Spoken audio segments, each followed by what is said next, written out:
Hola, bienvenidos a un nuevo programa de A Ciencia Cierta, el programa del doctor Daniel Estambulián.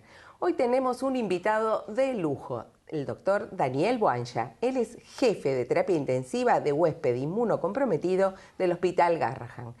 Hola Daniel, el vecino, porque estamos ahí, infectología. Exacto. Y la terapia intensiva al lado. Así que cariñosamente nos llamamos hola vecino, hola vecina. Hola Marité, buenos días, muchas gracias por la invitación. Y bueno, la verdad que es un honor estar en tu programa. Muchísimas gracias. Es en realidad el programa del doctor Daniel Estambulián, porque si no el doctor puede enojar. Muy bien. Daniel, ¿qué es ser terapista, estar en una terapia intensiva? Ok. Un médico intensivista es aquel profesional, en este caso, como somos intensivistas pediátricos, es una rama de la pediatría que se encarga del soporte, el monitoreo de pacientes críticos hasta la restitución, digamos, de órganos disfuncionantes. Nosotros lo que ofrecemos a los pacientes es soporte vital avanzado. Soporte vital es sostener con vida y para eso necesitamos claramente tener mucho soporte teórico y mucha tecnología. Entonces somos pediatras especializados en sostener pacientes críticos hasta la restitución de la causa que los llevó a una situación de riesgo. Y vos aparte dirigís una terapia intensiva que fundamentalmente tiene huéspedes inmunocomprometidos. Exacto. ¿No? El hospital Garrahan, como tenemos un número muy importante de pacientes complejos, de hecho damos solución a pacientes de mucha complejidad al interior del país. En este caso, pacientes oncológicos y trasplantados, vimos la necesidad desde el 2011 de abrir una terapia intensiva específicamente para sostener a estos pacientes que están o recién trasplantados o luchando contra un cáncer, que hoy tiene una sobrevida muy buena, pero necesitamos de un soporte crítico cuando lo requiera. Hay que recordar que con el avance de la tecnología, de las nuevas quimioterapias, un paciente oncológico hoy tiene una sobrevida muy buena. Por lo tanto, sabemos de que mientras están haciendo su tratamiento específico, que se llama quimioterapia, 1 de cada 4 niños con quimioterapia va a necesitar una terapia intensiva. En el momento en que la condición clínica, digamos, el estado del paciente, se ponga crítico y requiera que lo sostengamos hasta que sobrepase fundamentalmente cuadros infecciosos o insuficiencia respiratoria. Claro. La mayoría de la gente asocia terapia intensiva con mortalidad. ¿Es así? Claro. A ver, siempre somos el cuco. Claro. Pasar a la terapia intensiva es mala palabra. Pero hay que entender que muchas veces en un lugar donde hay un paciente internado requiere de algún monitoreo más específico y no significa que ese paciente va a morir. Significa que se escapa de los estándares de normalidad para una sala general y que requiere que un intensivista con mayor número de asistencia de enfermería, de monitoreos específicos tecnológicos, podamos sostenerlo, viéndolo, monitorizándolo, para que pase esta situación de riesgo. El riesgo es un riesgo potencial, pero claramente tenemos muy buena sobrevida. Hay que entender que una terapia tan compleja como el Hospital Garrahan, una terapia normal, digamos, tiene una mortalidad, estamos hablando de un 6%, quiere decir que 94% sobreviven. ¿Sí? Es decir, que en realidad no son el cuco, sino que son los que dan el soporte vital para favorecer que ese paciente evolucione en forma favorable. Es correcto. Muy bien. Vamos a empezar a hablar de los principales pacientes que se pueden internar en una terapia intensiva. Vamos a empezar con viste que ahora llegan los calores, las piletas de natación, el ahogamiento. Exacto. Bueno, una de las causas por las que ingresan niños críticos a las unidades de cuidados intensivos muchas veces son producto de lesiones que uno debe ver no solamente que desde nosotros, desde la terapia intensiva, qué hacemos para sostenerlo con vida hasta que restituya la causa que lo llevó a poner en riesgo su vida, sino hay que ir un pasito antes, que es la prevención. Fundamental. Claro. Y esto de la prevención, uno sabe, por ejemplo, la Sociedad Argentina de Pediatría tiene un comité de prevención de lesiones que estudian específicamente estadísticas y orientan hacia los pediatras a cómo impartir esta prevención a los niños que son sus pacientes, especialmente a las familias. Y acá hay que entender una cosa. Hoy el ahogamiento es una de las tercera causa de ingreso de mortalidad de lesiones prevenibles. Qué grave eso, ¿no? En Argentina, la última estadística, creo que fue 2018, más o menos, se moría un niño cada 5 días. O sea que en el país hubieron casi 80 fallecidos por ahogamiento. Entonces uno se pone a pensar, a ver, sentido común, ¿qué es lo que necesitan los papás? Y los papás necesitan entender de que cualquier espejo de agua, cualquiera, sea desde una palangana, con muy poquito volumen, en un niño muy pequeño que no puede movilizarse adecuadamente, la falta de supervisión de 1 minuto puede llegar a ser crítico. Y en este caso, si bien podemos llegar a recuperarlo, porque ese chico se recupera dependiendo del tiempo que tuvo de inmersión, de si se hizo una reanimación adecuada, pero el chico es muy sensible a la hipoxia. Hipoxia significa la falta de oxígeno. Entonces el periodo que estuvo sin oxígeno lo predispone a tener muchas secuelas y secuelas neurológicas. Claro. Entonces uno tiene que entender que cualquier espejo de agua en un niño sin supervisión puede ser causa de un ahogamiento. Entonces acá es fundamental entender 2 o 3 cositas. Por ejemplo, si un niño está cerca de un lugar donde hay agua, tiene que haber un adulto que esté responsable. Y a su vez uno dice, no, pero mi hijo ya sabe nadar porque lo llevé a natación. Eso no previene lesiones y es un punto muy importante que aprendan a nadar. Pero la supervisión del adulto, hasta que sean autónomos, tiene que ser fundamentalmente estrecho con respecto al niño en el agua. Y lo otro, por ejemplo, si tienen piletas de natación, sí, que las cerquen, ¿no es cierto?, para evitar que puedan acceder. Una de las consultas bastante frecuentes es, yo le puse la lona arriba. No. Claro, la lona está bien, pero no exime de tener protección o barreras de protección de la pileta. Es importante tener 2 o 3 conceptos con ese tipo de cercamiento de los espejos de agua, en este caso una pileta. Tiene que tener una altura adecuada, que es 1,30 m. Los barrotes tienen que estar puestos en forma vertical, porque hemos visto barrotes horizontales donde el niño puede trepar y usarlos como escalera. Entonces, esto, vuelta, sentido común, en forma vertical. Y el espacio entre barra y barra tiene que ser de 10 centímetros. Para que no pueda pasar. Para que no pueda pasar entre las barras. Y esto es fundamental. Y el mejor concepto para cualquier edad, porque estos son niños menores de 4 años, pero para cualquier edad, no nadar solos. Siempre acompañados. Por más que sepan nadar. Exactamente. Porque no están exentos, aparte que de repente tengan un desvanecimiento o cualquier otra cosa que pueda producir el ahogamiento. Exactamente. Así que, como vos decís, el cercamiento y el control siempre de un adulto. Perfecto. Ponele que vos detectás que tu hijo cayó a la pileta.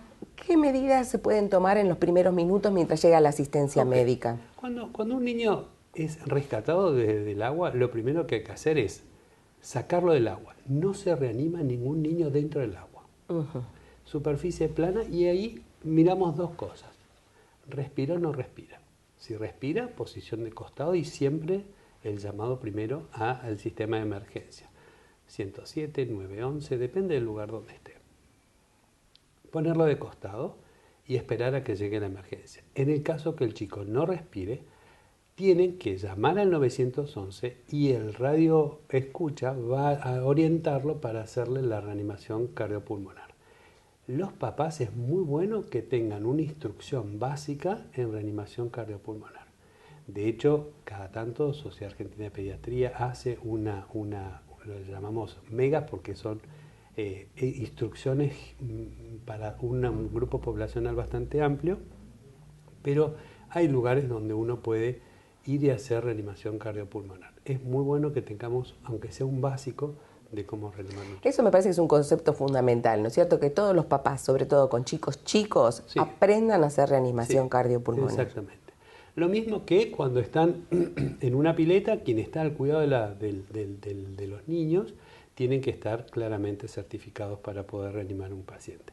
Y en este caso es reanimación cardiopulmonar hasta que llegue el sistema de emergencia. Sin olvidarse, porque muchas veces los que hacen reanimación con adultos es solo manos. En este caso, cuando hay un ahogamiento, también tenemos que aprender a darles ventilación.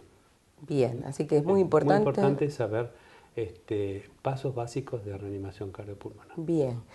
¿Y qué otras causas ves en la terapia intensiva con frecuencia? Por ejemplo, traumatismos de cráneo. Sí.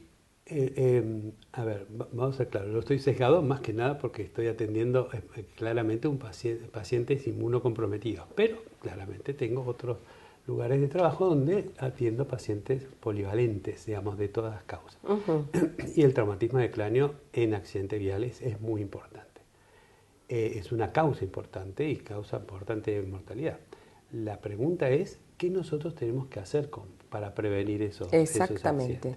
Me gusta porque siempre llevas a la prevención, que es fundamental. Es que yo hoy venir a hablar de algo específico, de cómo sostener en forma compleja y con tecnología.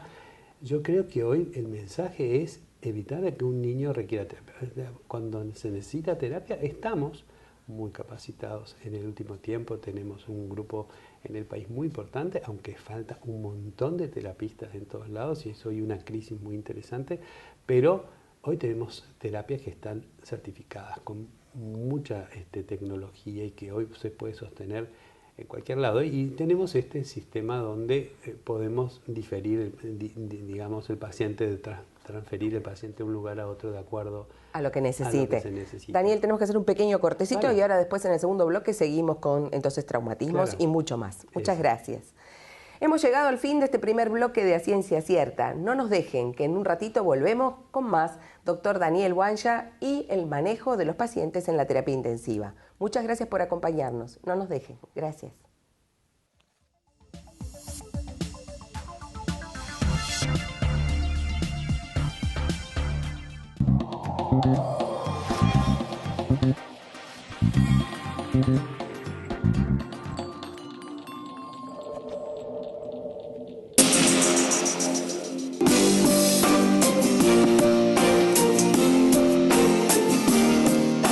Espasa, concesionario oficial Volkswagen, número 1 en ventas en Argentina por 16 años consecutivos. www.espasa.com.ar.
Pacientes con destino medicina de viajero, favor de embarcar por consultorio 4. Muchas gracias.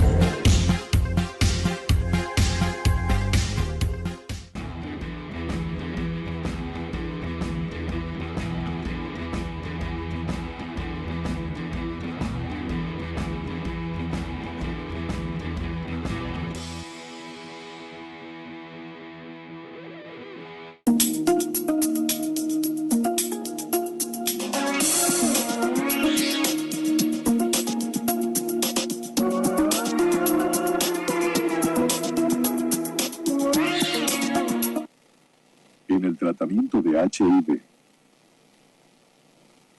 Laboratorios Richmond. Ayudamos a vivir más y mejor.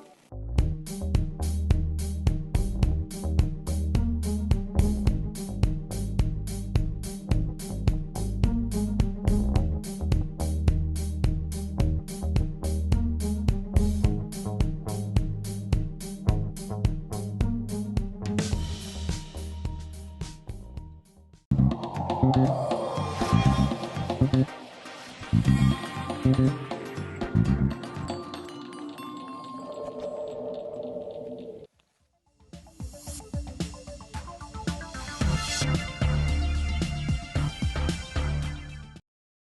regresado en este segundo bloque de A Ciencia Cierta, el programa del doctor Daniel Estambulián. Y seguimos con el doctor Daniel Boanja y más terapia intensiva en pediatría. Daniel, hemos regresado y había quedado traumatismos.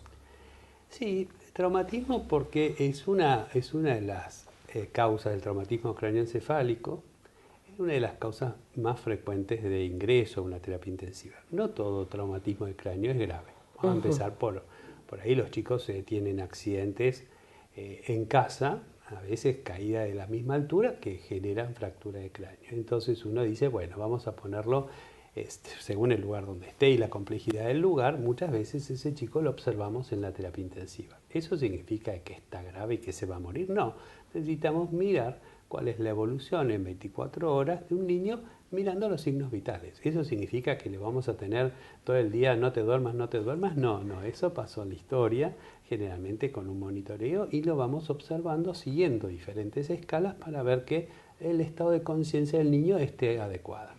De acuerdo al tiempo, una vez que pasa el tiempo, el riesgo de tener complicaciones es menor y solamente con la observación alcanza. Uno dice, bueno, ¿todo niño tiene que ser tomografiado? No, no es necesario. Hay fracturas simples que se dan en caídas a veces muy banales, en el colegio, en el choque de dos niños, etcétera, y que a veces necesitan una observación.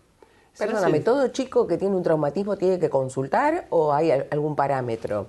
A ver, todo chico que tiene un traumatismo, muchas veces el chichón Sí. es un cefalohematoma, es una extravasación de sangre, que se rompió un vasito sanguíneo y que genera una tumefacción, un chichón. Eso no significa que eso va a ser grave, pero ¿cuándo sí tenemos que consultar? Por ejemplo, si es una caída de altura, si es un accidente vial, donde hubo inercia o donde hubo un mecanismo diferente a lo normal, o esos son los que tienen algún riesgo de alterar el estado de conciencia. Si un traumatismo banal en casa, el chico se controla y no tiene ninguna otra cosa, llora, come, no vomita, es un paciente que se puede solamente mirar. Ahora, si vemos que hay algo extraño, el mejor termostato ahí es la mamá.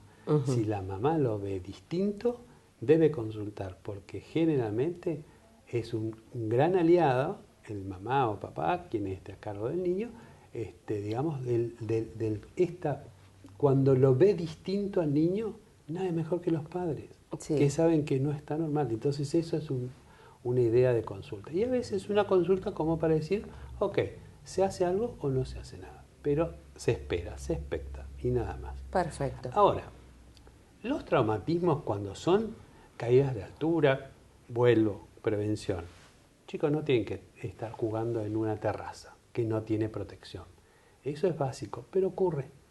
Entonces, caídas de altura y eso deben estar controlados en una unidad de cuidados críticos, y fundamentalmente lo que estamos evaluando es ver si tiene hemorragias dentro de la cabecita. Y en esto nos damos cuenta por el examen físico. Entonces, una vez que ingresa a una guardia, miramos en qué condición está. Y definimos la mejor estrategia para abordar, digamos, ese traumatismo que tiene el niño. Ahora, podemos hablar de vos. Por supuesto, Claro. somos vecinos. No, Marita, un poco lo que tenemos que transmitirle a los papás. Es importante que sepamos que existen sistemas de fijación, que son las famosas sillitas, y la idea es cómo están conformadas, dónde deben ir. Siempre deben ir en el asiento de atrás. Bien. Y hasta los 2 años es recomendable que los chicos vayan en las sillitas, porque en realidad las sillitas lo que hacen es manejar bien el soporte del cinturón de seguridad, mirando en dirección contraria a cómo va el auto. ¿Y eso por ¿Sí? qué es, Daniel? Porque impacta menos la inercia. Bien, es decir, el famoso exacto. latigazo. Y después de los 2 años ya puede estar dado vuelta y en edad mirando el frente, y en edad escolar puede ir ya sentado en la sillita, en el asiento del automóvil, pero con un realce para que calce bien el cinturón de seguridad, que es fundamental que lo usen. Fundamental, fundamental. Y algunos dicen, a ver, no, pero yo lo llevo a UPA porque lo sostengo yo. En realidad, cuando hay un accidente, todas las personas intentamos extender las manos y dejamos al niño sin protección. Y hay que recordar que cuando está en movimiento, el peso del chico aumenta un montón. Entonces es muy importante, en la inercia, digamos, se aumenta el peso del chico y el chico tiene más riesgo de salir despedido del automóvil. Y a veces que a veces uno lo pone frente a uno con el cinturón de seguridad y fundamentalmente el que va en la pancita, y a veces eso hemos visto fracturas de columna porque en el accidente el peso de la mamá o del adulto acompañante choca contra el niño y puede fracturar la columna. Entonces, nada de upita. En los automóviles van sentaditos en la silla que le corresponde de acuerdo a la edad y siempre con cinturón de seguridad puesto. Perfecto. Y con respecto a los que andan en las bicisendas, los que van en moto, ¿qué es importante también? Claramente el uso de casco. Bien. Es fundamental y es obligatorio que los... Pero a veces no lo vemos como protegiendo el brazo, ¿no? Porque lo llevan debajo de la axila. Sí.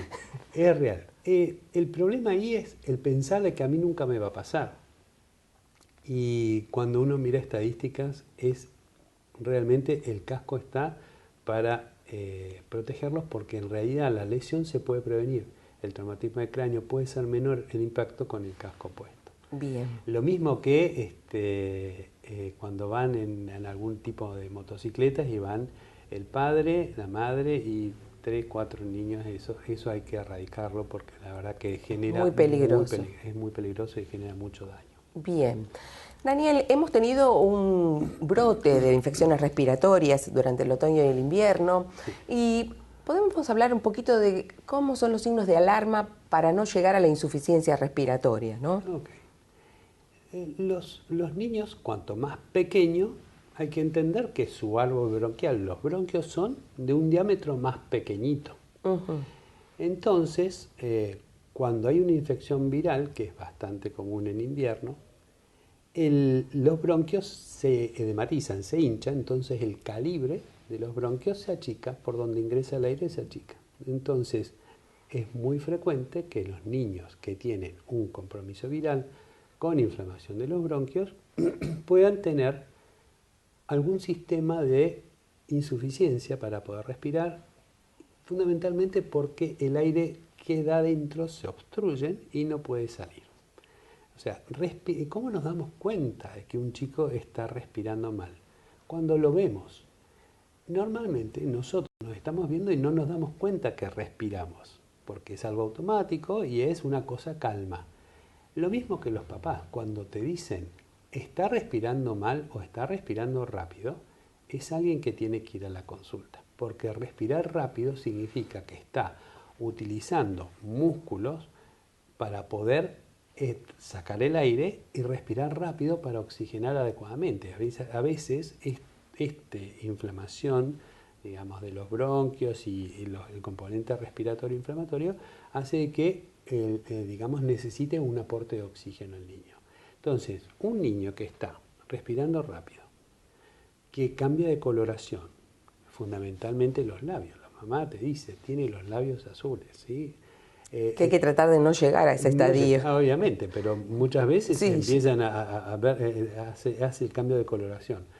Que cambie el estado de conciencia. Un chico que está respirando rápido y que no se despierta bien es un chico que no puede comer, es un chico que rápidamente tiene que estar en una guardia porque debemos analizar cuál es su situación y claramente ponerle el tratamiento específico. Muchas veces el tratamiento es ponerle oxígeno, a veces solamente con eso no alcanza y ahí es donde cada vez necesitamos de otros dispositivos para poder hacer que el niño respire un poco más cómodo.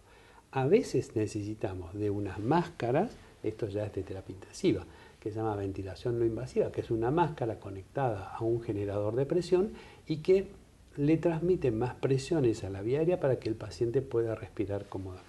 Y si con eso aún persiste la dificultad para respirar, bueno, hay que dormirlo, anestesiarlo, ponerle un tubito que vaya directamente a la tráquea y ahí conectarlo a un respirador artificial.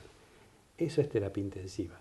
Ese respirador artificial va a generar un soporte de la ventilación mientras el niño no puede respirar autónomamente hasta que se recupere del cuadro respiratorio agudo. Es un chico más grave, sí, pero es un chico que tiene chances de salir claramente. La mortalidad en este grupo es más baja que en otros pacientes con enfermedades más complejas y claramente este soporte vital, en este caso respiratorio, hace que pasemos una etapa en la cual el chico necesita ese soporte para poder sobrevivir. La angustia de los papás es muy importante. Por eso no podemos dejar de humanizar a las terapias intensivas porque el terapista debe estar humanizado porque trabaja con un binomio, que es el niño y su familia. Y su familia tiene que tener y sentirse contenidos dentro de una terapia intensiva, sentirse escuchados fundamentalmente, pero que nosotros entendamos que los papás en esas condiciones tienen derecho a conocer absolutamente todo lo que le ocurre a su hijo y claramente coparticiparlos en la atención del niño, que es fundamental. Eso es fundamental, sí. Seguro. Otro tema es la sepsis en la terapia intensiva. ¿Qué es sepsis? Sepsis es el cuadro agudo de una infección generalizada. Es cuando las bacterias, por alguna u otra razón, ganan la sangre y las bacterias en la sangre generan un compromiso, digamos, de inflamación de todos los órganos. La sepsis, nosotros le llamamos síndrome de respuesta inflamatoria sistémica. Todos los órganos, cuando hay una idea que a veces a los papás les llega mejor, es cuando un bichito gana la sangre, es como si fuera, a ver, vamos a hacer muy, muy coloquial, una serpiente tiene veneno y el bichito, las dos cosas son molestas. Los antibióticos matan al bichito, pero muchas veces quedan... Tenemos que ir terminando, perdón, Daniel. No, queda una toxina, digamos, una inflamación donde los órganos todos empiezan a disfuncionar. ¿Cuál es la mejor idea? Es entender de que chico que está con fiebre, que tiene mal coloración de la piel, que no le baja la fiebre, tiene que tener consulta pediátrica para disminuir el riesgo de muerte por sepsis. Muchísimas gracias, Daniel. Ya te vamos a invitar nuevamente. Gracias. Gracias a todos. Que tengan buen día. Hemos terminado este programa de A Ciencia Cierta. Muchas gracias y sigan acompañándonos. Hasta la próxima.